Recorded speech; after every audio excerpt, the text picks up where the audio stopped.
హల్లెలూయా. నేను అనుకుంటున్నాను, దేవుడు నాకు ఒక పని అప్పగించాడు. నా కుమారుడుగా 3 దినాలు ఉపవాస ప్రార్థన నువ్వు చేయించు, ఆ తర్వాత నేను చేసే కార్యాలు చూ. దేవుని స్తోత్రం. హల్లెలూయా, హల్లెలూయా. కాబట్టి ఈ దినముతో నేను దేవుడు అప్పగించిన పని, నాకు అప్పగించిన పని, మీ విషయంలో దేవుడు ఏం చేయాలనుకున్నాడు అది చేయటానికి ఈ 3 దినాలు దేవుని సన్నిధిలో దేవుడు నిలబడినందుకు ఒక్కటి చెప్తానండి. మీరు కష్టపడిన కష్టాలతో వ్యర్థపడిపోవచ్చు, మీ దగ్గర నిలబడకపోవచ్చు. మీరు సంపాదించిన డబ్బులు మీ దగ్గర నిలబడకపోవచ్చు.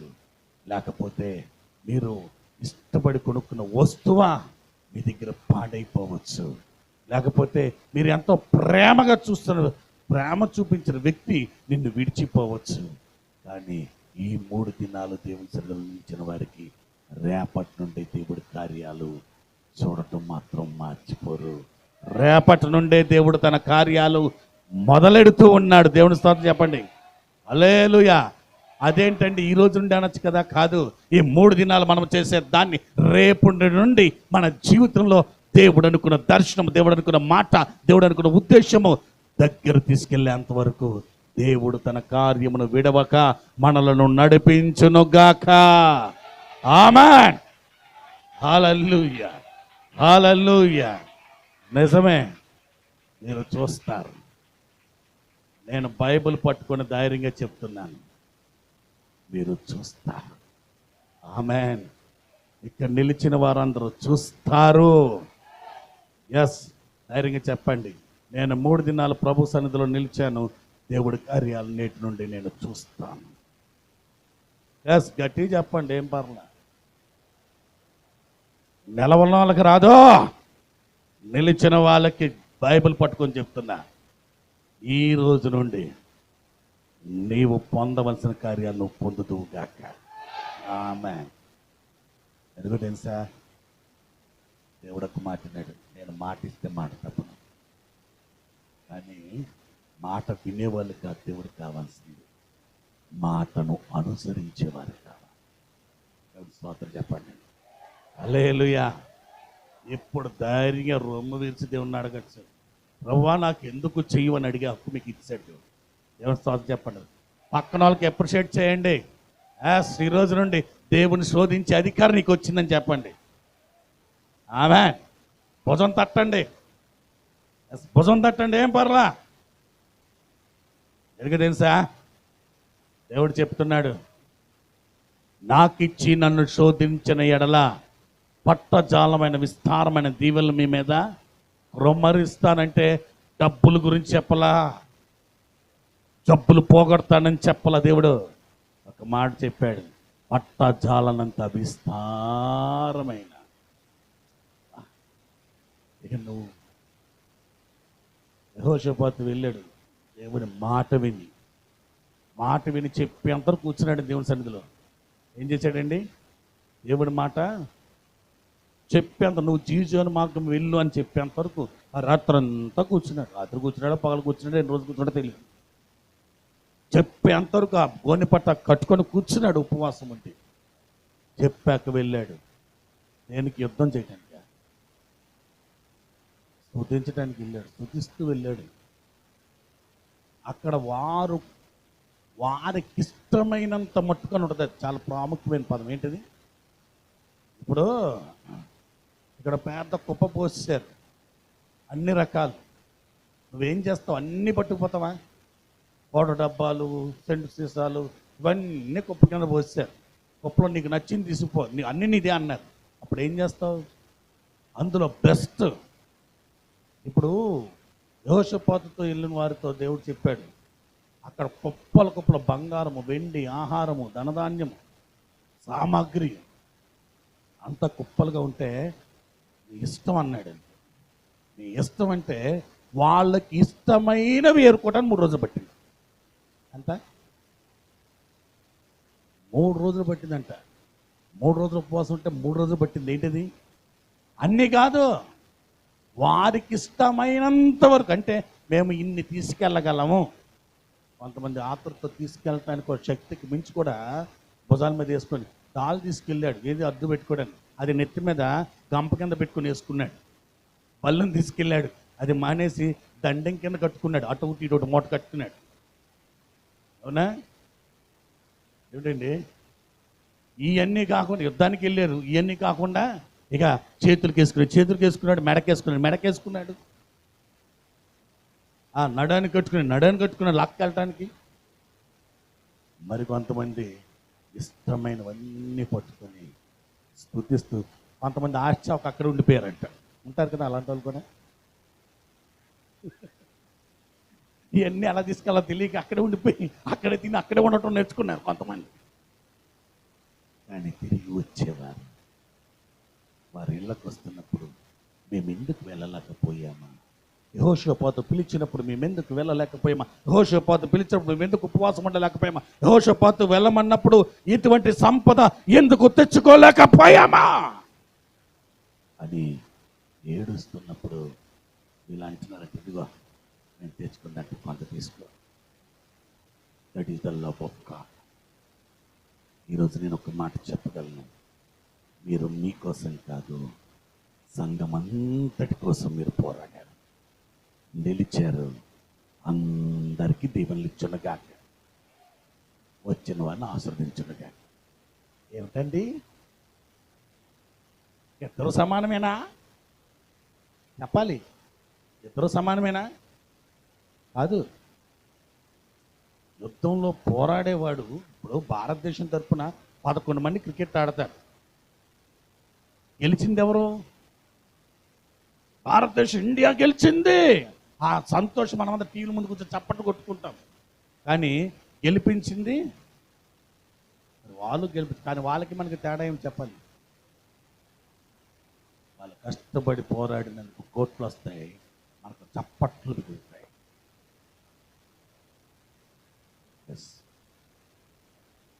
Don't forget your lord's mercy.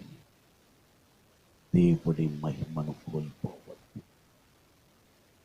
తీతుకు రాసిన పత్రిక 2వ అధ్యాయం, ఎవరినొక లేచి బిగ్గరగా స్వరమెత్తి 11 నుండి 14 వరకు మైక్లో చదవండి. ఎవరు స్పష్టంగా తీతుకు రాసిన పత్రిక 2వ అధ్యాయం 11వ వచనం నుండి 14వ వచనం వరకు దేవుని యొక్క వాక్యమును అందరూ బైబిల్స్ తీయండి. Please listen. దేవుని యొక్క సత్య వాక్యమును సరైన విధముగా, వెర్ ఈజ్ యువర్ బైబిల్? తీతుకు రాసిన పత్రిక 2వ అధ్యాయము 11వ వచనం నుండి 14వ వచనం వరకు చదువుతల్లి.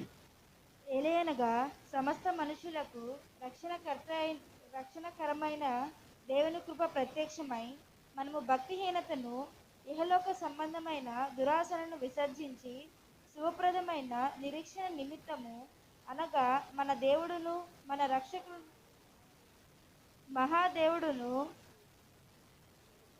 మన రక్షకుడునైన యేసుక్రీస్తు మహిమ యొక్క ప్రత్యక్షత కొరకు ఎదురుచూచుచు ఈ లోకంలో స్వస్థ బుద్ధితోనూ నీతితోనూ భక్తితోనూ బ్రతుకుచుండవలనని మనకు బోధించుచున్నది. ఆయన సమస్తమైన దుర్నీతి నుండి మనలను విమోచించి సత్క్రియల యందు శక్తి గల ప్రజలను తన కోసరము పవిత్రపరుచుకొని తన సొత్తుగా చేసుకొనుటకు తను తానే మన కొరకు అర్పించుకొనెను. ఈ వాక్యము మన హృదయములను భద్రపరచును గాక. ఆమేన్. చివరి సమయంలోకి వచ్చాం కాబట్టి ఇంకా చాలా కార్యక్రమాలు ఉన్నాయి. అందుకు మనము చాలా క్లుప్తంగా, అంటే పాలు కాయగా ఏమొస్తుంది? మేకడ వస్తుంది. దాన్ని తోడు పెడితే, పెరుగుని చిలికితే, వెన్నని కాస్తే దేవుడు మనలను సువాసన భరితంగా మార్చుకున్నాడు. నిస్సారకరమైన జీవితంలో కాదు, నిస్సారకరమైన జీవితంలో ఉండటానికి దేవుడు మనలను పిలువలేదు. దేవుడు స్తోత్రం చెప్పండి. హల్లెలూయా, హల్లెలూయా.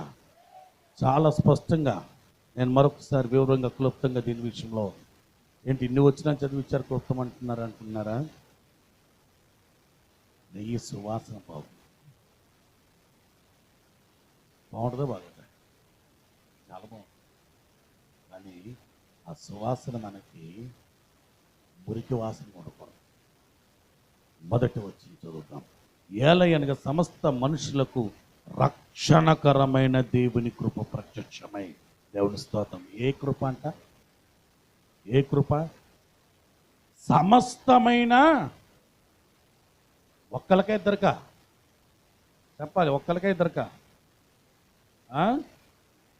మనుషులందరికీ, ఎవ్రీవన్, ప్రతి ఒక్కరికి రక్షణకరమైన దేవుని కృప.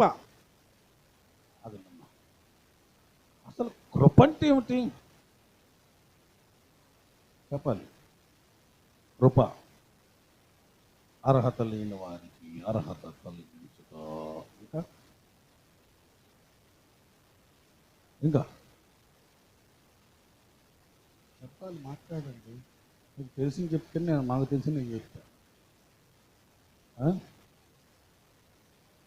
కృప కృప కృప నీ కృప కృప కృప క్రీస్తు కృప. మా జానపాలు పాడుకుంటాడు ఎక్కువ ఈ పాట. ఆ రోజు కృప ఎదురుగానే ఉంటుంది కదా, అలాగే పాడదు. దేవుని స్తోత్రం. కృప అంటే బైబిల్లో తిమోతి చెప్తున్నాడు, తీతు చెప్తున్నాడు. తీతుకి పౌలు, అయ్యా నీ జీవితంలో ఒక మంచి ఉపదేశకుడు ఎలాగైతే ఉంటాడో, మంచి ఉపదేశకుడు నీ జీవితంలో ఎలాగైతే సరైన కోణంలో నిన్ను నడిపించటానికి ఇది మంచిది, ఇది చెడు, ఇది అపవాది క్రియ, ఇది దేవుని క్రియ, దీనిని నువ్వు దూరంగా ఉండాలి, ఇది దగ్గరగా ఉండాలి అని నీకు హెచ్చరించి సరైన కోణంలో నడిపించటానికి దేవుడు నీకిచ్చిన అర్హత రక్షణకరమైన కృప. సాల్వేషన్, రక్షణకరమైన కృపలో దేవుడు మనలను నడుపుచున్నాడు. దేవుని స్తోత్రం. ఏ కృపలో నడుపుతున్నాడండి?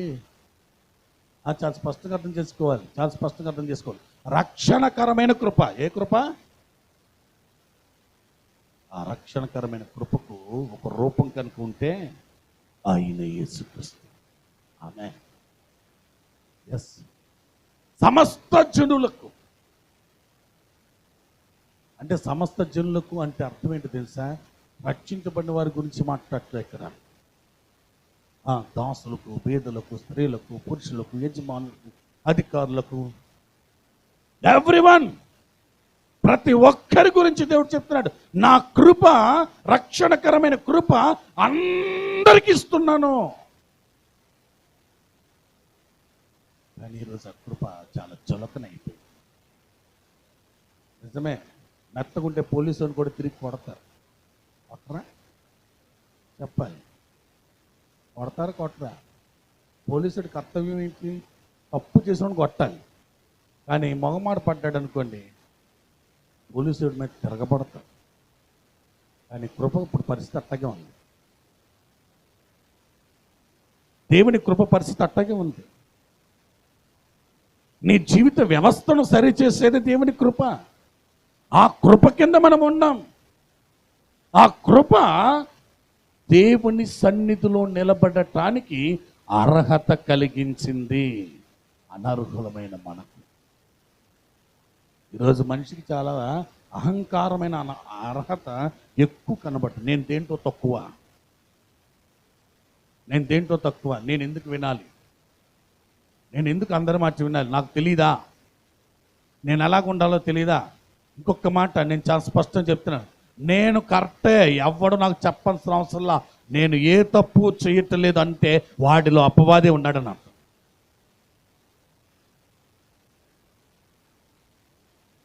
నీ ఇష్టం, నీకు నచ్చినట్టుండు, కానీ నన్ను డిస్టర్బ్ చేయి. నేను తప్పు చేస్తే కదా భయపడతాను. దేవుని తప్పు చేస్తే కాదు, ఎప్పుడు భయపడాలి.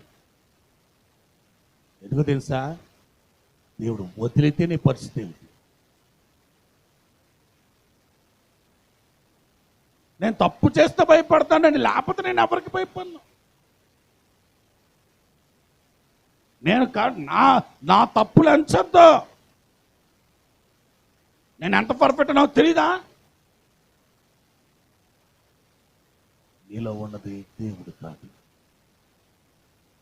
నీ తప్పును నువ్వు గుర్తించలేని పరిస్థితికి ఉంటే దేవుడి కృప కింద తొలగిపోయావని అర్థం. నిన్ను నువ్వు సమర్థించుకుంటున్నావంటే దేవుడి కృపను తొలగిపోయావు. రక్షణకరమైన కృప, ఆ కృపలో కొన్ని ఉన్నాయి. అవి చెప్తున్నాడు ఇప్పుడు. అయ్యా, సమస్త జనులకు దేవుడు అంగీకరించిన అందరికీ రక్షణకరమైన కృప. రక్షించబడని వారికి ఏమో రక్షణ ఇచ్చేది, రక్షించబడిన వారికి రక్షణలో నడిపించే కృప. ఇప్పుడు రైలు పట్టాల మీద ట్రైన్ వెళ్తుంది. ఆ రైలు అంటది, ఎంతసేపు ఈ పట్టాల మీద నడవడం ఏంటి, నాకు తెలియదేంటి ఎలా నడవాలో అని. పట్టాలు తప్పింది అనుకో, ఏమవుద్ది? తప్పాలి. నాకు చక్రాలు ఉన్నాయి. ఏమున్నాయి? నా చక్రాలు నాకు ఉన్నాయి. నా చక్రాలు బాగానే పరిగెడతాయి. నేను వెళ్తున్నాను కాబట్టి పట్టాలు ఉన్నాయి. నేను ఒక మాట చెప్పినా, కృపే ఆ పట్టాలు నీకు. ఆ పట్టాలు తప్పితే చెప్పాలి. రోడ్డు మీద తప్పితే పర్లా, పక్కకు పడుతుంది. బ్రిడ్జి మీద తప్పితే. ఒకసారి 97 సంవత్సరం ఢిల్లీ వెళ్తున్నప్పుడు వచ్చి పోలీసు డబ్బా డోర్లు వేసేస్తున్నాడు. మధ్యప్రదేశ్ చంబల్లో దర్దాపుకి వచ్చి, ఎందుకు వేస్తున్నారండి అంటే షట్ డౌన్ అన్నాడు. మేము మామూలు వాళ్ళం కాదు, నేను నాతో ఉన్నవాడు. నాన్నగా వెళ్ళిపోగానే ఎత్తాం.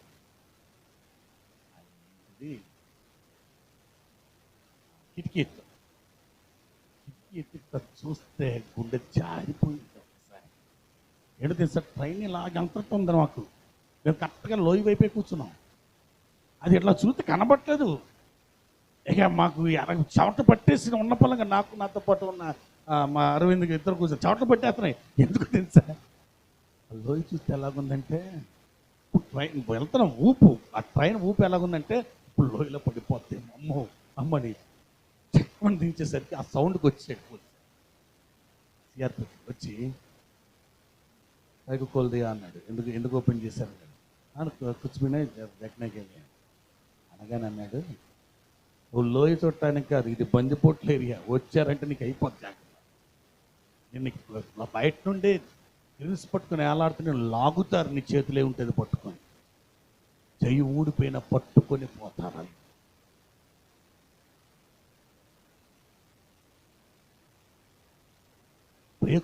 కుమార్తె, నేను రక్షణలోనే ఉన్నాను, నాకే భయం లేదు, నేను పర్ఫెక్ట్గా వెళ్తున్నాను అని అంటే నిన్ను లాక్కుపోయే కొన్ని ఉన్నాయి అంట. చదువుదాం పదండి, ముందుకెళ్దాం.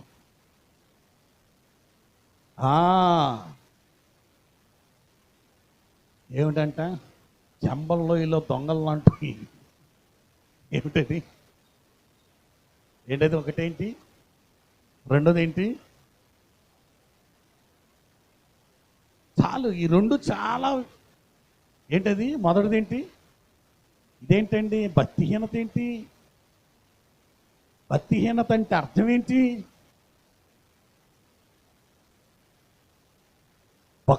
భక్తి గలవారు ఉన్నారు, భక్తి లేని వారు ఉన్నారు. భక్తిహీనత అంటే ఏమిటి? ఇది అర్థం చేసుకోండి. వెయిట్ లిఫ్టర్ ఉన్నాడు, చూడండి, వెయిట్ లిఫ్టర్ 150 కేజీలు ఎత్తి వరల్డ్ రికార్డు కొట్టాడు. రెండో రోజు వెళ్తాడు, ఫుల్ 104 ఫీవర్ వచ్చింది.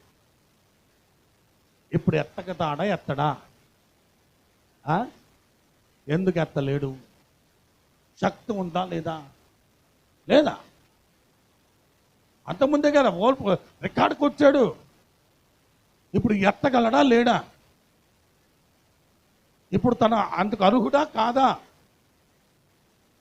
అర్హుడే కానీ ఎందుకు కాదు? అదేంటది? పవర్ ఇస్ దేర్, కానీ ఈ జ్వరం అనేది వచ్చి తన శక్తిని వాడకుండా అడ్డుపడుతుంది, ఆపేసింది. భక్తిహీనత అంటే అర్థమేంటి తెలుసా? నీలో భక్తి ఉండి దానిని పని చెయ్యకుండా అడ్డుపడే ఇహ సంబంధమైన క్రియలో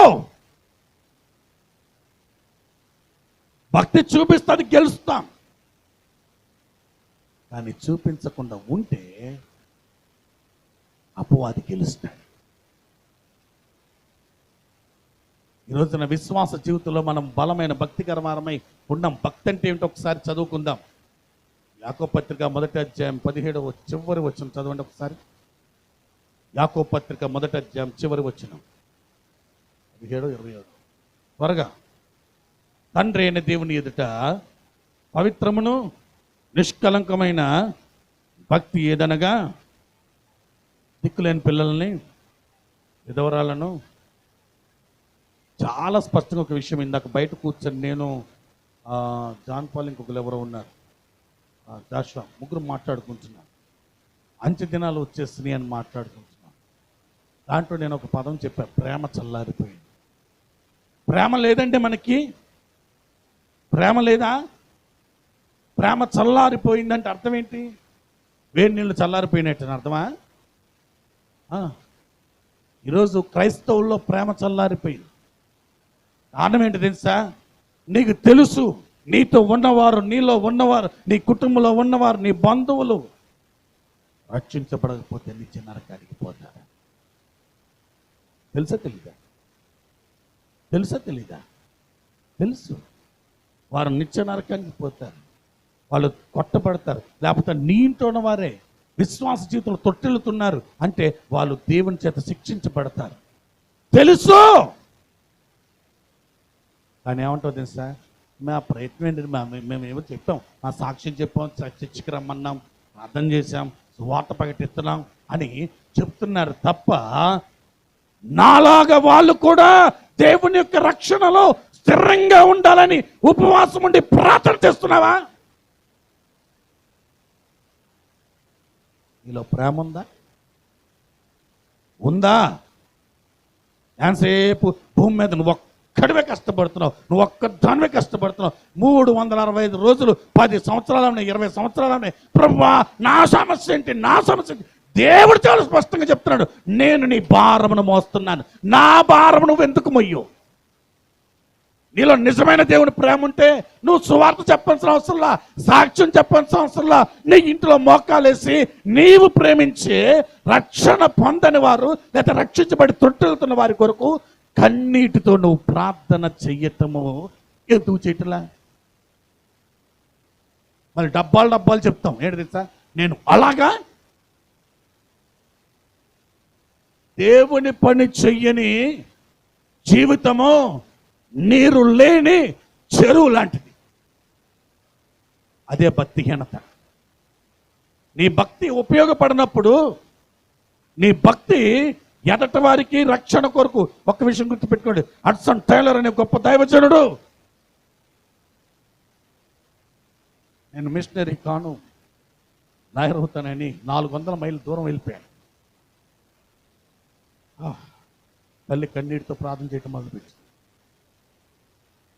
ఎంతో దూరంలో ఉన్నవాడు తల్లి కన్నీటితో ప్రార్థన చేస్తుండగా ఒక పాంప్లెట్ ఎగిరొచ్చి తన ముఖం మీద పడితే అది తీసి చదవగా పశ్చాత్తాపడి మారుమనసు పొంది తిరిగి తన దేశానికి, తన ఇంటికి మిషనరీగా వచ్చాడు. ఇప్పుడు చెప్పండి, ఆ పేపరా అతను మార్చింది? ఏం మార్చింది? నువ్వు ఎంతమంది కోసం ప్రార్థన చేశావు? నా మాట వింటం లేదు అంటున్నావు తప్ప దేవుని మాట నీకు వినబడుతుందా? భక్తిహీనత. నీ భక్తిని వాడలేవు. తప్పులు చూపమంటే ఓ కొల్లలు చూపిస్తావు, కానీ నీ భక్తి ఏమైంది? నీ భక్తి ఏమైంది? పట్టాలు తప్పుకుంది. వాళ్ళు మారాలి, వీళ్ళు మారాలని సమాధానకరమైన కార్యాలు చెయ్యాలని చెప్పేసి నువ్వు చెప్తున్నావు. నువ్వు చేస్తున్నావా ప్రార్థన? ఈ ఉపవాస దినాల్లో మీరు 3 దినాలు కదా, 3 దినాలు ఎంతమంది కోసం మీరు ప్రార్థించారు? మీ బంధువుల కోసం. ప్రభు వారికి కూడా రక్షణ ఇచ్చింది. చేశారు అసలు? జ్ఞాపకం చేసుకుంటే దేవుడు జ్ఞాపకం చేసుకుంటాడు, నువ్వు జ్ఞాపకం చేసుకుంటావు. జ్ఞాపకం చేసుకోవడం కాదు, అది నాకు తీవ్రత. ప్రభువా, నేను పొందిన గొప్ప కృప వాళ్ళు కూడా చూడాలయ్యా అనే ఒక తీవ్రతతో ప్రార్థన చేశావా? సర్వకోటి మానవాళ్ళని జ్ఞాపకం చేసుకో. వాళ్ళు కూడా దరిద్రుల్లో ఉన్నారు. ఆ దరిద్రులు నేను పెద్ద గొప్పవాడిని. నువ్వు దరిద్రుడివే, నువ్వు దరిద్రురాలివే. ఎందుకు తెలుసా? భక్తిహీనత కలిగి దేవుడు చేయవలసిన కార్యము చెయ్యకపోతే నువ్వు దరిద్రతలో ఉన్నట్టే, కృపను నిర్లక్ష్య పెట్టినట్టే. రెండోది యుగ సంబంధమైన ఏమిటంట? ఏ ఆశను? దురాశ అంటే ఏంటి చెప్పాలి? నేను 3 చెప్తాను. ఆశ, అత్యాశ, దురాశ. ఏంటి? చాలాసార్లు చెప్పాను కదా ఈ మాట. ఆశ, అత్యాశ, దురాశ. నాకు ఇవి ప్రభు ఆశ, వాడిది కూడా నాకేవు ప్రభు అత్యాశ, నాకు ఇచ్చిన ఓపెన్ పలు వాడికి కొంత దురాశ. అది సంగతి. ఏమిటది? 3 ఉన్నాయి. మొదటిది ఏంటి? ప్రభు నాకు దయచేసి. రెండోది ఏంటి? అత్యాశ, నాది కావాలి, పక్కోడిది కావాలి. మూడోది, నేను ఎన్ని బాధలను పడవచ్చు, పక్కోడు మాత్రం బాగుపడకూడదు.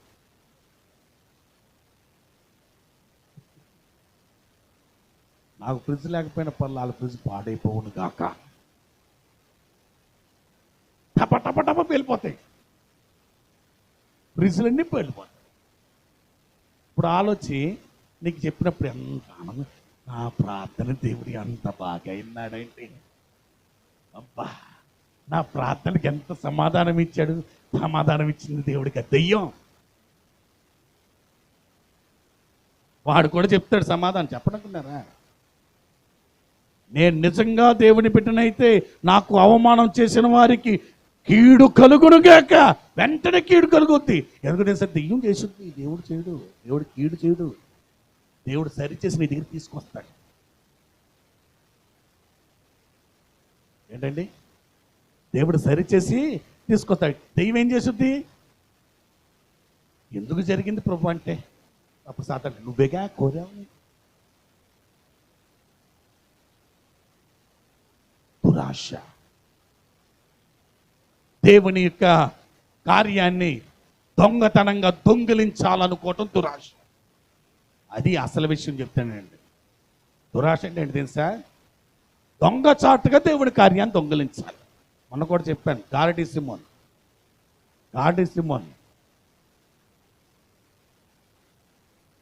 ఏమన్నాడండి? డబ్బు తీసుకొచ్చాడు పెట్టేసి. చాలామంది ఇలాంటి దొంగలు ఉంటారు, మనలో లేరు. నేను దేవుని స్తోత్రం. నేను మందిరానికి రాకపోయినా కానుకిస్తే చాలు దేవుడు నన్ను దీవించేస్తాడు. వీళ్ళందరూ దొంగతో రాసి ఏమిచ్చేస్తే దేవుడు దీవించేస్తాడు. నేను మందిరానికి రాను, నాకు బిజీ, ఐఎమ్ వెరీ బిజీ.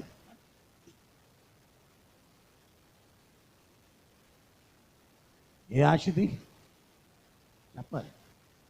ఏ ఏ ఏ ఆశ? పూర్తి చదవండి అక్కడ.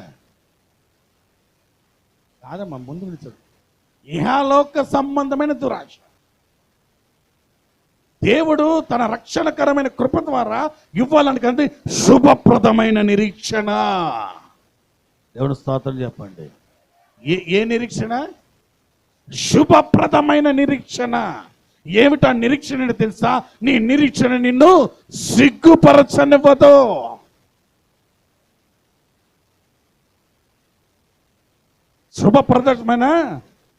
శుభప్రదమైన మళ్ళీ చెప్పండి. ఏ నిరీక్షణ? శుభప్రదమైన నిరీక్షణ.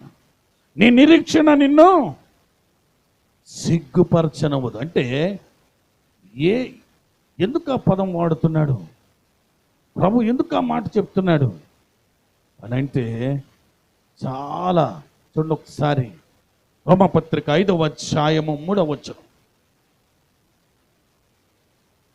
రోమపత్రిక 5వ అధ్యాయం 3వ వచనం. అంతేకాదు శ్రమ ఓర్పును, ఓర్పు పరీక్షను, పరీక్ష నిరీక్షణ కలగ చేయనని ఎరిగి శ్రమలు ఎందు అతిశయపడదము. ఎందుకనగా ఈ నిరీక్షణ సిగ్గుపరచదు. మనం అనుగ్రహింపబడిన పరిశుద్ధాత్మ ద్వారా దేవుని ప్రేమ మన హృదయముల్లో కృమ్మరించబడదు. ఏలయనగా మనం ఇంకను బలహీనులై ఉండగా క్రీస్తు యుద్ధ కాలం మందు మన కొరకు దేవుని స్తోత్రం చెప్పండి. హల్లెలూయా. ఇప్పుడు 2వ వచనం చదువు. మరియు ఆయన ద్వారా మనకు విశ్వాసము వలన ఈ కృపయందు ప్రవేశింపగలవారమై ఆయనలో నిలిచి ఉండి దేవుని మహిమను గూర్చిన నిరీక్షణ బట్టి అతిశయపడుచున్నాము. దేవుని స్తోత్రం. నిరీక్షణ ఏం చేస్తుంది? శుభప్రదమైన నిరీక్షణ శ్రమను ఏంటండి ఏం చెప్తుంది చెప్పాలి. శ్రమ ఏం తీసుకొస్తుంది? నీలో నిజ విశ్వాసాన్ని బయటికి తీసుకొస్తుంది. ఓర్పు ఏం తీసుకొస్తుంది? పరీక్షను గెలిపిస్తుంది. పరీక్ష ఏం తీసుకొస్తుంది? పరలోకమున్న దేవుని శక్తిని, ఆశీర్వాదాన్ని నీ జీవితంలో తీసుకొస్తుంది. హల్లెలూయా. ఇది దేవుడిచ్చే క్రమం. ఇది దేవుడు చేసే క్రమం. నీకు శ్రమ కలిగేనా ఏం చేయాలి? దొంగదారులు ఎతకాలి. లూప్ లోడ్స్ ఎక్కడ ఉన్నాయి? అడ్డిదారులు, దొండదారులు ఎక్కడ ఉన్నాయి? ఒక్కటే కారణం, శ్రమ గెలవాలి అంటే. చూడండి యాకోబు రాసిన పత్రిక త్వరగా 1వ అధ్యాయం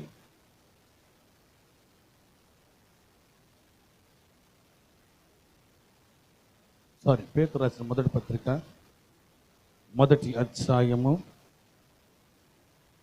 7వ వచనం.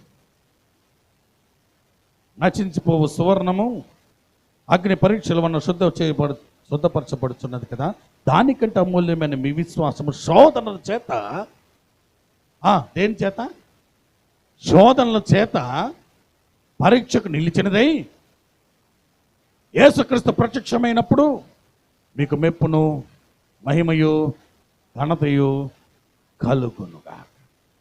శ్రమ మన జీవితంలో చాలా శ్రమలు ఎదురవుతున్నాయి. శ్రమ అంటే వేరు, శోధన అంటే వేరు. శ్రమ అంటే మనలను సిరిలోనికి మార్చేది, శోధన అంటే పాపంలో పడేసేది. మీకు పక్షులు పట్టే వేటగాడు ఏం చేస్తాడు? కింద ఒడ్లు చల్లి పైన ఏం చేస్తాడు? వల పెడతాడు. వల పెట్టినప్పుడు ఏం కనబడతాయి? వల కనబడుతుంది, ఒడ్లే కనబడతాయి. వెళ్ళి ఆ ఒడ్లు తినడానికి వెళ్తే తిన్నంతసేపు బాగానే ఉంటుంది, ఎగురుదామంటే శోధన అంటే తెలుసా? నువ్వు నీతిమంతుడు, నువ్వు పరిశుద్ధుడు, నువ్వు దేవుని బిడ్డవు, నీలో ఏ పాపం ఏం చేసినా నువ్వు కరప్ట్ అంటాడు. అంతే. ఏంటి కరప్ట్ అంటే ఏంటి? కరప్ట్ అంటే ఏంటి? అవినీతి. కరప్ట్ అంటే ఏంటి? నీతి. నువ్వు నీతిమంతుడు, నువ్వేం చేసినా రైట్.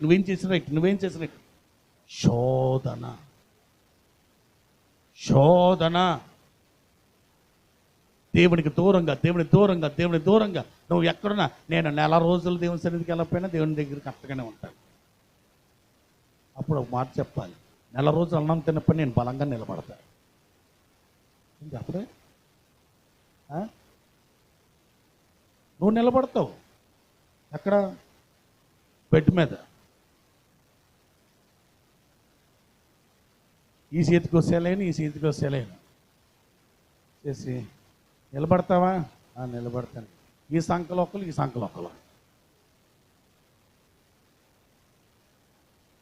నిజమే కదా? Your generator. నీ శక్తినిచ్చే దేవుడు ఇస్తాను, నీ తేడలు దేవుడు చూపే కృప. ఈ రోజున శుభప్రదమైన నిరీక్షణ, నీ శ్రమను గెలిపించేది శుభప్రదమైన నిరీక్షణ. అంటే నాకు కావాల్సింది ఏదైనా కూడా పరలోకం నుండి దేవుడు నాకు అనుగ్రహిస్తాడు. అది శుభప్రదమైన నిరీక్షణ. నాకు కావాల్సింది ఏదైనా కూడా దేవాతి దేవుడు నాకు దయచేస్తాడు. అది దేవుడి మీద ఉన్న నా నమ్మకం, విశ్వాసం. నాకు కావాల్సింది ఏదైనా కూడా దేవుడు సహాయం చేస్తాడు. నేను నంద దీప్తి అయ్యం లేచింది, ఇప్పుడు లేకట్లేదేంటి? నిన్న కయ్యమని లేచింది. అన్నీ అంతే అయ్యారు, అక్కకే ఇస్తారు, నాకు అస్సలు ఎవరు. అమ్మా అవునా? అది కదా, ఎవరిస్తారు? నా యేసయ్య ఇస్తారు. నాకు ఏది కావాలన్నా నా దేవుడిస్తాడని నాకు నమ్మకం ఉంది, విశ్వాసం ఉంది. కాబట్టి ఆ నిరీక్షణ నన్ను సిగ్గుపరచినప్పుడు దేవుని స్తోత్రం చెప్పండి. ఈ నిరీక్షణ పాడు చేసేవి రెండు ఉన్నాయి. ఏంటవి ఇప్పుడు చెప్పండి? భక్తిహీనత. ఇప్పుడు నువ్వు రక్షణకరమైన కృపలో ఉన్నావంటే, నేను నిన్న కూడా చెప్పాను ఒక మాట, ఏంటి? దేవుని ప్రేమించేవారం అంటే దేవుని అసహించుకునేవారమని అంటేనా? ఇప్పుడు నువ్వు రక్షణకరమైన కృపలో ఉన్నావంటే, శుభప్రదమైన నిరీక్షణ నీలో ఉంది అంటే, దేన్ని నువ్వు దూరపరుస్తున్నావు? ఇప్పుడు చెప్పండి. దేవుని దగ్గర దొడ్డిదారులు సంపాదిద్దామంటే వస్తుందా? దేవుని దగ్గర శ్రమ పడకుండా, కష్టపడకుండా, ప్రార్థించకుండా, విశ్వాసం చూపించకుండా దేవుని కార్యము నీ జీవితంలో జరుగుద్దా? కానీ నువ్వు పడేది 10%. 90% దేవుని సంఘము, దేవుడు నీ కోసం కష్టపడుతున్నాడు. దైవజనులుగా మేము కడుపు కట్టుకొని ప్రార్థిస్తున్నాం. నేను ఎప్పుడు ఒక మాట చెప్తాను, వచ్చేవాళ్ళని వద్దన్ను, రానన్న వాడిని రమ్మన్ను అంటాను. పాస్టర్ గారు నాకు చాలాసార్లు ఈ విషయం గొడవ అయ్యింది. ఏంటి తెలుసా? అదేంటండి, ఎవరినైనా నేను పిలిస్తే భయపడి వస్తారేమో, దేవుడు పంపిస్తే ఆశీర్వదించి వెళ్తారు. ఆమేన్, హల్లెలూయా. నేను ఒక మాట చెప్తుంటాను, ఎక్కువ నువ్వు కానుకోవాలంటే ఇవ్వలేవు. ఎందుకు తెలుసా? ఇస్తే దేవుడు నిన్ను దీవించాలి. అందుకే ఇవ్వాలనే మనసు దేవుడు నీకు ఇవ్వాలి. ఇవ్వాలనే మనసు దేవుడు నీకు ఇచ్చాడంటే నేను దీవిస్తాడు. నువ్వు అయిష్టంగా అననీయ సప్పీరలాగా ఇచ్చావనుకో, కొండనాలికి మందేస్తే అసలు వేస్తారే మొత్తం పోతాయి. దేవుని దగ్గర చాలా స్పష్టంగా అర్థం చేసుకో. దేవుడు అంటున్నాడు, రక్షణకరమైన కృప నేను శుభప్రదమైన నిరీక్షణలోకి నడిపిస్తుంది. కానీ అపవాది ఈ నిరీక్షణ నుండి పోగొట్టడానికి రెండిస్తాడు. ఏంటవి చెప్పరే? భక్తిహీనత, నీ భక్తిని వాడినోడు. రెండోది ఏంటి? దేవుడు ఆశీర్వాదాలు దొంగిలించాలని మనస్సు చేస్తాడు. చాలామందికి ఉంటుంది. ఏదో విధంగా దేవుడు ఇచ్చేయాలి. అన్నయ్య గారు చెప్పారు కదా, ఏంటిది? నువ్వు కనుక ఇస్తే మా పెరట్లో ₹1,00,000 పెడితే పొద్దున్నే తీసుకెళ్ళి అయ్య గారికి ఇచ్చేస్తాను. ఇలా చాలామంది అనుకుంటుంటారు, నాకు తెలుసు. మొన్న ఆదివారం కాక అంతకుముందు ఆదివారం చెప్పాను నా పరిస్థితి ఇలా జరిగిందని. మీలో చాలామంది ప్రేరణ వచ్చేస్తుంటుంది. ఏమని? ఏదో విధంగా ఏదో చేయాలి మనం అని అనిపించింది. సరే, అయితే ఆ టైంకి చేతిలో డబ్బులు లేవు. మళ్ళీ 2 వారాలు గడిచిపోయాయి. అనిపించింది, ఏమైంది? అనిపించలేదే? అది సంగతి. నేను ఇక్కడ ఒక మాట నా కోసం మాట్లాడట్లా, నీ కోసం మాట్లాడట్లా, దేవుని కృప కోసం మాట్లాడుతున్నా. ఒక్కటి గుర్తుపెట్టుకో, దేవుడి మీద నిరీక్షణ పెట్టుకున్నవాడు దేవుడు ఎప్పుడు సిగ్గుపరచడం.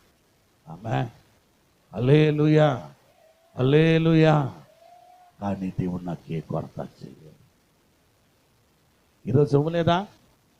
దేవుని స్తోత్రం. రేపిస్తాడని నమ్మకం ఉంది. రేపు ఇవ్వలేదా? దేవునికి స్తోత్రం. ఎల్లుండిస్తాడని నమ్మకం. నేను ఇచ్చేంత వరకు దేవుని మీద ఆశ పెట్టుకుంటాను. ఇవ్వకపోతే నువ్వు దేవుడు కాదంటే నేను దెయ్యాన్ని అవుతాను.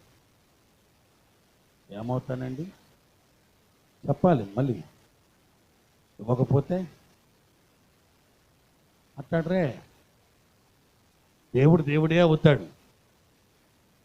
ఎందుకు తెలుసా? నా నిరీక్షణ దెబ్బతింది. నా నిరీక్షణ దెబ్బతింటానికి కారణం ఏంటి తెలుసా? 2, ఈ పట్టాలు తప్పకుండా చూసుకో. రెండో విషయం, ముందుకెళ్దాం. అనగా మహాదేవుడును మన రక్షకుడైన యేసుక్రీస్తు యొక్క యేసుక్రీస్తు మహిమ యొక్క ప్రత్యక్షత కొరకు ఏం చేస్తున్నాం? ఎదురు చూచుచు. దేనికోసం ఎదురు చూస్తున్నాం చెప్పండి. ఇప్పుడు నేను సూటికని అడుగుతాను, మీరు దేనికోసం ఎదురు చూస్తున్నారు ప్రభు దగ్గర? దేనికోసం ఎదురు చూస్తున్నారు? ప్రభు దగ్గరికి వచ్చారు కదా, రక్షించబడ్డారు కదా. ఎంతమంది రక్షించబడ్డారు? దేవుని స్తోత్రం చెప్పండి. హల్లెలూయా, హల్లెలూయా. చాలా మంచిది, రక్షించబడ్డారు కదా. ఇప్పుడు దేవుని దగ్గర ఏం కావాలి మీకు? దేనికోసం ఎదురు చూస్తున్నారు?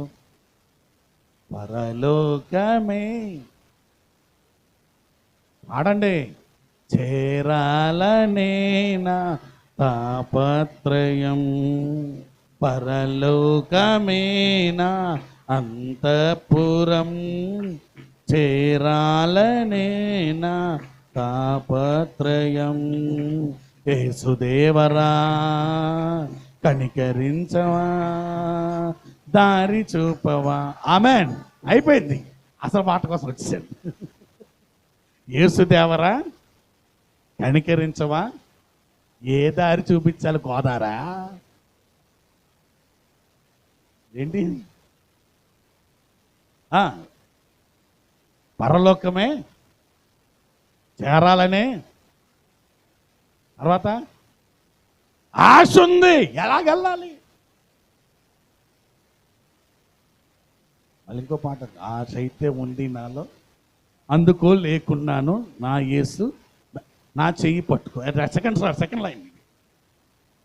మొదటేమో పరలోకమే నా అంతఃపురం. ఆమేన్. దేవుని స్తోత్రం. మీ అందరికీ ఏంటి చెప్పండి? ఏం చూడాలని ఆశ? ఏం చూడాలని ఆశ? మళ్ళీ చెప్పండి. ఆలోచించి చెప్పండి. మళ్ళీ ఆలోచించి చెప్పండి. ఆలోచించి చెప్పండి. ఆలోచించి చెప్పండి.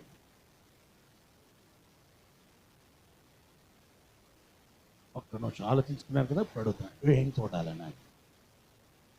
ఏ స్వరాలు తగ్గిపోయినాయే? స్వరాలు తగ్గిపోయినాయే? బంగారు వీధుల్లో ఇంట్లోకి ఎంత వేసేట్టు బంగారు లేదని ఏడుస్తాం మనం. ఏం చూడాలని ఆశ? చాలా స్పష్టంగా ఆయన రక్షణకరమైన కృప, శుభప్రదమైన నిరీక్షణ నిన్ను కలగజేస్తుంది. రెండవది యేసుక్రీస్తు మహిమ యొక్క ప్రత్యక్షత. ఎదురు చూచి ఈ లోకములో ఆగమ్మా, మార్గం చెప్పాడుగా. మరి ఏంటది? కాదు నాకు పాట పాడా, మళ్ళీ మర్చిపోయారా? యేసుదేవరా కనికరించవా, దారి నేను చూపించుకున్నా మానేస్తానా అంటాడు దేవుడు. అడిగాం కదా మనం, మా పరలోకం అంటే ఇష్టం, మాకు దారి కావాలి అని అడిగాం. అడగని దేవుడు అని అడుగో, దారి ఎదుగో అన్నాడు. ఏంటంట? నెంబర్ 1 ఏ బుద్ధి అంటే మన బుద్ధి మంచిదేనా? మన బుద్ధి ఆదివారం నుండి బుధవారం వరకు ఉండదు, అవునా? ఇప్పుడు అడుగుతున్నా, మీ బుద్ధి మంచిదేనా? బుద్ధిమంతులైతే కింద పాతాలు తప్పించుకుంటూ పరమను పోవు జీవ మార్గాన్ని నడుచుదురు, సామెతల గ్రంథంలో చెప్తాడు. ఇప్పుడు చెప్పండి, నేను అడుగుతున్నా మళ్ళీ, మీ బుద్ధి మంచిదేనా? ఏంటంటే మంచిదని చెప్పలేకపోతున్నారు ఏంటి? ఇంటికి వెళ్ళేసరి మారిపోద్దా? అయితే పరలోకం ఇంటికి వెళ్తే ఉండదా? చర్చిలో ఉన్నప్పుడే పరలోకమా?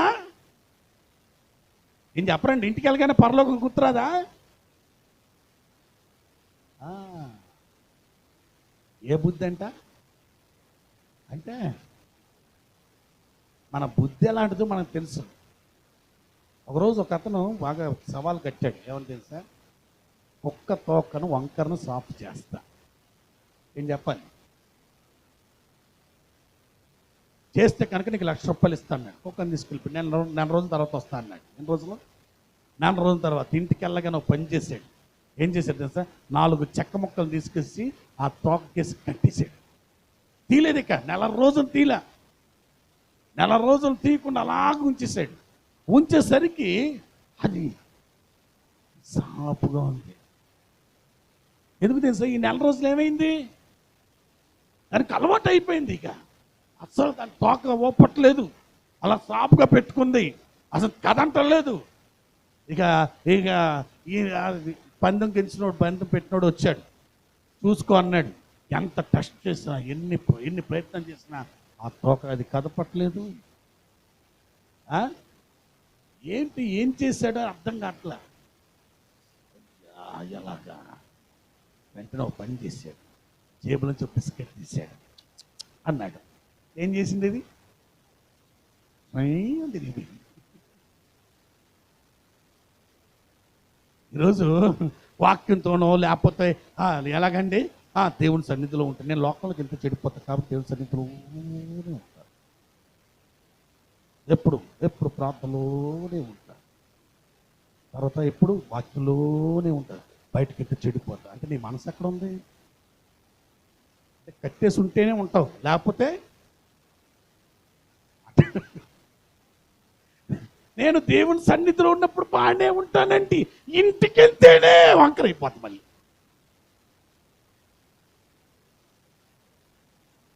అంత బాగానే ఉంటుందండి. నాకు శ్రమ రానంత వరకు నా విశ్వాసాన్ని కదిలించేవాడు ఎవడం లేదు. శ్రమ వచ్చిందా బెలూన్ అంటే ఏమైపోయింది? అంటే ప్రతిసారి దేవుడు వాక్యమైన పలక, తర్వాత ఏంటి ప్రార్థన పలక, సేవకులు గర్దింపనే పలక, ఎన్ని పలకలు కట్టిన లోపట వంకర పోలా. దేంట్లో వంకర పోలా? తోకలో కాదు, బుద్ధిలో వంకర పోలా. దేవుని సన్నిధిలో నువ్వు మార్చుకోవాల్సింది. ఒక మాట చెప్తాను, ఇందాక మాట్లాడేటప్పుడు ఒక మాట అన్నా. చాలామంది అనుకుంటారు, ఏమనుకోరు, అనుకునేది చేసేది. నాకు దేవుడు చెప్పాడండి, ఏంటది? బంగారం వేసుకోవద్దని చెప్పాడు. నేను ప్రభుని ఒక మాట్లాడు, ప్రభువా నాకు ఏ ఆశ లేదు, ఒక కింత లావు చీనేసుకునిగా అని సమర్పించేసుకుంటాను.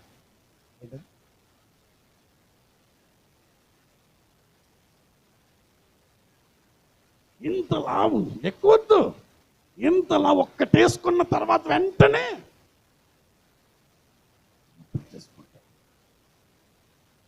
ఇచ్చేస్తాను, నీకే ఇచ్చేస్తాను, నాకు వద్దు.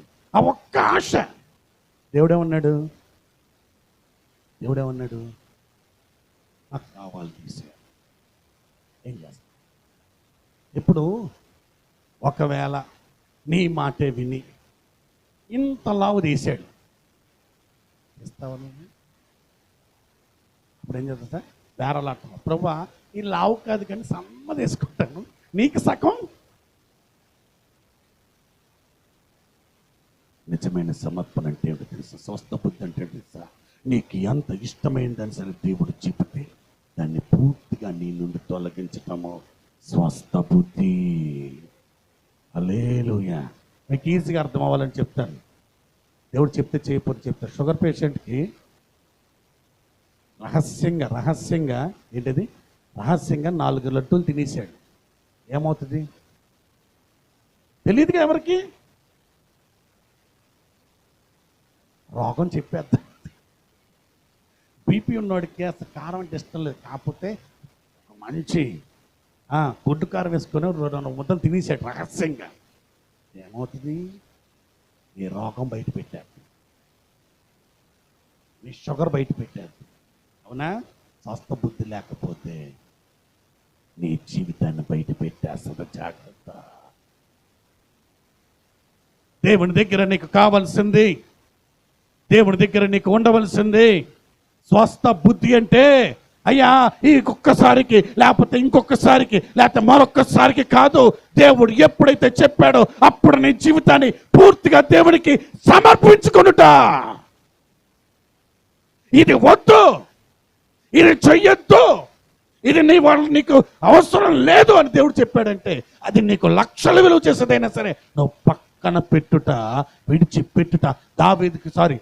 అబ్రహాముకు చెప్పాడు, ఇదిగో నీ తండ్రి ఇంటిని నీకున్నదన్నట్టు విడిచిపెట్టి రా అంటే, అయ్యా కొంత సంపాదించుకొని మూట కట్టుకొని వస్తానని రా. ఉన్న పొలంగా విడిచి వెళ్ళాడా ఎలీషా దగ్గరికి. ఏలియా వచ్చి నువ్వు ఉన్న పరంగా నాతో రా అంటే, అయ్యయ్యా కొంత ఎకరం దున్నేసి కొంత డబ్బులు సంపాదించుకొని తర్వాత వస్తానన్నాడా. ఆ ఎకరాన్ని విడిచిపెట్టి వచ్చాడా. యేసు ప్రభువు వెళ్తూ లేవీడైన మత్తయిని డబ్బులు లెక్కేసుకుంటే నన్ను వెంబడించంటే ఆ డబ్బులు సైతం అక్కడ వదిలేసి వెంటపడి వచ్చాడు. కాబట్టి వారి పేర్లు అనేకులకు మాదిరికరంగా దేవుడు మార్చాడు. చప్పట్లు కూడా దేవుడు మహిమపరచుకో. నీవు దేవుడు పిలిచాడు అంటే, దేవుడు చెప్పాడు అంటే నువ్వు విడిచిపెట్టకుండా టైం ఉంది, కొంతకాలం ఉంది, మరి కొంతకాలం తర్వాత చేస్తా, మరి కొంతకాలం అయ్యాక చేస్తా. దేవుడు నీ జీవితంలో ఇప్పుడే చేయాలనుకుంటున్నాడు, ఈ క్షణమే చేయాలనుకున్నాడు. అందుకే ఈ క్షణమే విడిచిపెట్టాలి దేవుని కొరకు. అది స్వస్థ బుద్ధి.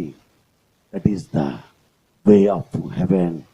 పరలోకంలో నా ఆశీర్వాదాన్ని నీకు రావటానికి, నువ్వు పరలోకంలో ఉండటానికి మొదటి కారణం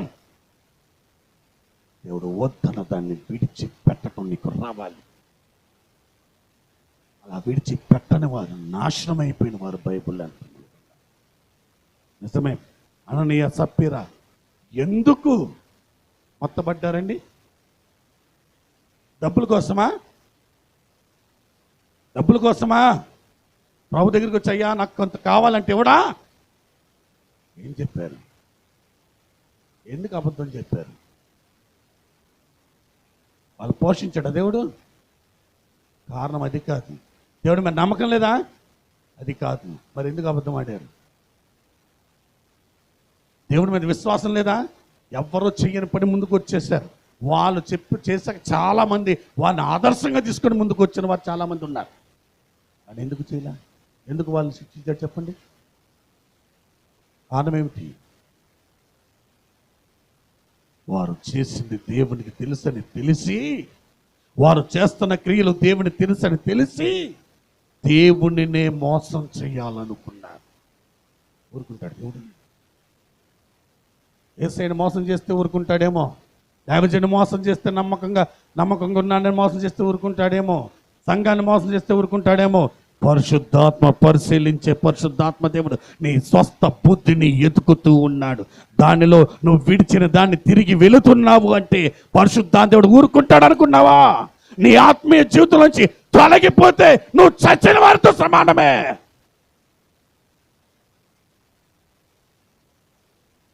నువ్వు చేస్తున్న క్రియలు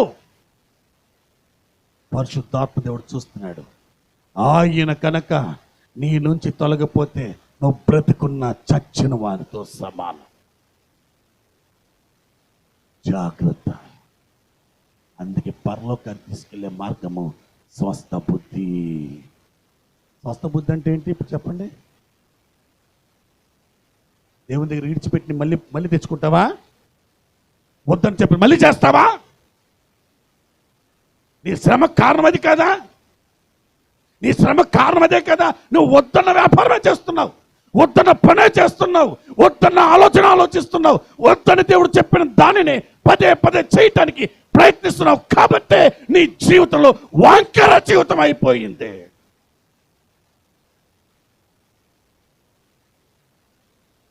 నీకేంటి చెప్పాడు అది చేయటం మానేసి చెప్పని దాన్ని చేయటానికి ప్రయత్నించడమే నీకు బుద్ధి పోయిందంటే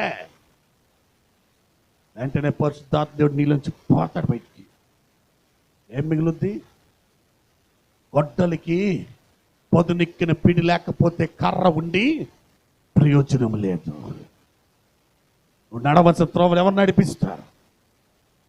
అందుకే దేవుని దగ్గర పరలోకపు శక్తి నీ జీవితంలో రావాలి అంటే మొదట స్వస్థ బుద్ధి కావాలి. రెండవది నీతితోనూ. ఏ నీతి? నేను పొందిన నీతి కాదు, దేవుడు నాకు ఇచ్చిన నీతిని దేవుడు చూపించాలి. దేవుడి స్తోత్రం చెప్పండి. ఆయన ఉచితంగా మన నీతిమంతులుగా తీర్చాడు. అనర్హులమైన మన జీవితంలో పరలోకములో పరిశుద్ధత, పరలోకములో ఆశీర్వాదం, పరలోకంలో దీవెన పొందే అర్హత కలిగిన నీతిని మనకు ఆపాదించాడు. నిన్న చెప్పుకున్నాం కదా? నిన్న చెప్పుకున్నామా? దేంట్లో మనల్ని పాలుభాగస్తం చేశాడు? ఆయన నీతిలో. ఇప్పుడు ఒక చిన్న మాట మీకు అర్థమవుతానికి, ఎవరి దగ్గర ఒక 10 రూపాయలు ఉన్నాయా? అంటే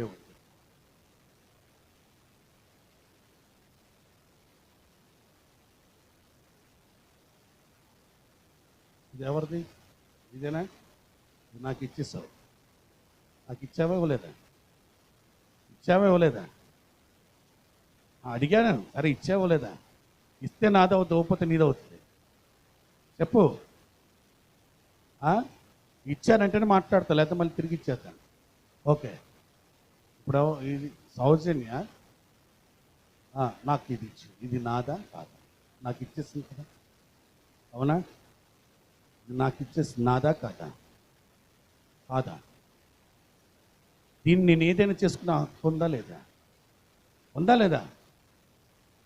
నా ఇష్టం, నేను ఇదేంటది బిస్కెట్ ప్యాకెట్ కొనుక్కుంటాను, సోడా తాగుతాను, లేకపోతే ఇంకేమైనా కొనుక్కుంటాను, నా ఇష్టం. జాంకాయ కొనుక్కుంటాను, ఏదన్నా. ఎందుకంటే ఇది నాకు ఇవ్వబడింది, ఇది నాది, నా చేతిలో ఉంది కాబట్టి ఇది నాది. ఇప్పుడు దీన్ని నేను ముక్కలు తీస్తే ఎవరు ఊరుకోరు? ఎందుకు ఊరుకోరు? ఇది నాది కదా, ఇది నాది కదా. చెప్పాలి, మళ్ళీ చెప్పండి. ఇది నాది కదా, ఇది నాది కదా.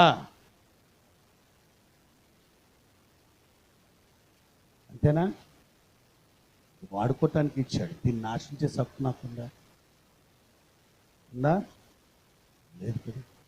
ఒకవేళ దీన్ని నాశనం చేస్తే పోలీసు వాళ్ళు, నేను తగలపెట్టిన, కత్తిరించిన, ముక్కలు చేసిన పోలీసు వాళ్ళు వచ్చి నన్ను జైలు వేస్తారు. ఎందుకు తెలుసా? ఇది నా చేతిలో ఉన్న, ఇది గవర్నమెంట్ చెల్లింది. ఇప్పుడు దేవునికి ఇచ్చిన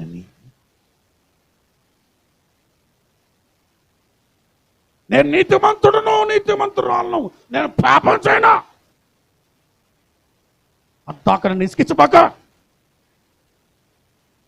నేను ఎంత పర్ఫెక్ట్ నాకు తెలీదా? ఇప్పుడు నాకు ఆకలేసింది, ఆ 10 రూపాయలతో నేను వెళ్ళి కొనుక్కోగలను. ఇప్పుడు నా దగ్గర లేదు, కొనుక్కోగలనా? దేవుడు నీకు ఇచ్చిన నీతి పరలోక ఆశీర్వాదం తెచ్చుకోవడానికి అర్హత కలిగించింది. ఆ నీతిని వాడకుండా నువ్వు తెచ్చుకోగలవా? ఆ నీతి నీ రక్షణను చూపిస్తుంది. నీ రక్షణ పాత్ర చూపించకుండా దేవుని దగ్గర ఏదైనా సంపాదించగలవా? లోకంలో నీ టాలెంట్ చూపించి సంపాదించుకోవచ్చు, దేవుని దగ్గర టాలెంట్ పనికి రాదు. ఏం కావాలి? యథార్థత కావాలి. అందుకే అంటున్నాడు, ద వే ఆఫ్, పరలోకానికి దారేంటి తెలుసా? స్వస్థ బుద్ధి. పరలోకానికి దారేంటి తెలుసా? దేవుడిచ్చే నీతిని కాపాడుకునుట. దేవుడిచ్చే నీతిని దేవుడి దగ్గర వాడటం. ఒకవేళ నీతి లేదనుకోండి, ఆ 10 రూపాయలు లేదనుకోండి, నాకు ఎంత ఆకలేసినా నేను కొనుక్కోగలనా? లేదా దాన్ని చించేశాను. ఇప్పుడు ఆ సగం ముక్క 5 రూపాయలు కావాలి, సగం 2 ముక్కలు చించా, ఒక ముక్క ఇస్తే చెల్లుద్దా? నీతిమంతులను నీవు అనీతి కార్యాలు చేసి అనీతిని నీకు తెచ్చుకొని అనైతికత నీలో అప్పగించుకున్నప్పుడు దేవుని దగ్గర నీ నీతి చెల్లుద్దా? చెల్లదే. నీ ఇష్టానుసారంగా నువ్వు ప్రవర్తించి, ప్రభువా నేను అనారోగ్యం పాలయ్యానయ్యా, ప్రభువా నేను అప్పుల పాలయ్యా, ప్రభువా నా ఇంట్లో అసమాధానం వచ్చిందయ్యా, తొలగించు తొలగించు తొలగించు అంటే దేవుడు తొలగిస్తాడా? తొలగించాలంటే ఏం కావాలి? నీ నీతే కావాలి. నువ్వు చేసిందల్లా నీ స్వనీతితో, దేవుని నీతో చేయలా, దేవుని నీతో చేయకుండా స్వనీతితో చేసిన దాన్ని నువ్వెలా పోగొట్టుతావు? దేవుడు పోగొట్టాలి అంటే ఆయన నీతిని తిరిగి నువ్వు మరలా కనపరచాలి. దేవుని దగ్గర చెల్లేది అదే. అమెరికా డాలర్ తీసుకొచ్చి ఇక్కడ ఇచ్చాను అనుకోండి, చెల్లుద్దా? పాకిస్తాన్ రూపాయి తీసుకొచ్చి ఇక్కడ ఇచ్చానుకో, చెల్లుద్దా? లోకంలో ఉన్న క్రియలు తీసుకొచ్చి దేవుని దగ్గర చేస్తే చెల్లుద్దా? చల్లదే. అందుకే అంటున్నాడు, సెకండ్ రక్షణకరమైన కృప నీ జీవితంలో దేవుని ప్రత్యక్షతను చూపించాలి అంటే, ఆయన ప్రత్యక్షమైనప్పుడు మహిమ, మెప్పు, ఘనత నీకు వస్తుంది. ఆయన ప్రత్యక్షత అంటే నీ ఇంటిలో, నీ హృదయంలో ఆయన ప్రత్యక్షం కావాలి అంటే దేవుడు చెప్పిన స్వస్థ బుద్ధి నీలో ఉండాలి. దేవుడిచ్చిన నీతి నీలో ఉండాలి. దేవుడు చెప్పిన భక్తి నువ్వు చెయ్యాలి. ఏంటండి చాలా ప్రాముఖ్యమైనది. ఎవరు చెప్పిన భక్తి? మళ్ళీ చెప్తున్నా, ఎవరు చెప్పిన భక్తి? ఏమిటండి దేవుడు చెప్పిన భక్తి ఉంటుందా సపరేట్గా? భక్తి అంటే ఏదన్నా ఒకటేగా. చెప్తాను మీకు, మొన్న కూడా చెప్పాను. ఆదివారం పొద్దున 5ంటికి లేస్తే ఎంతసేపు ప్రార్థన చేస్తాం? 6ంటికి లేస్తే, 7ంటికి లేస్తే, 8ంటికి లేస్తే దేవానికి స్తోత్రం.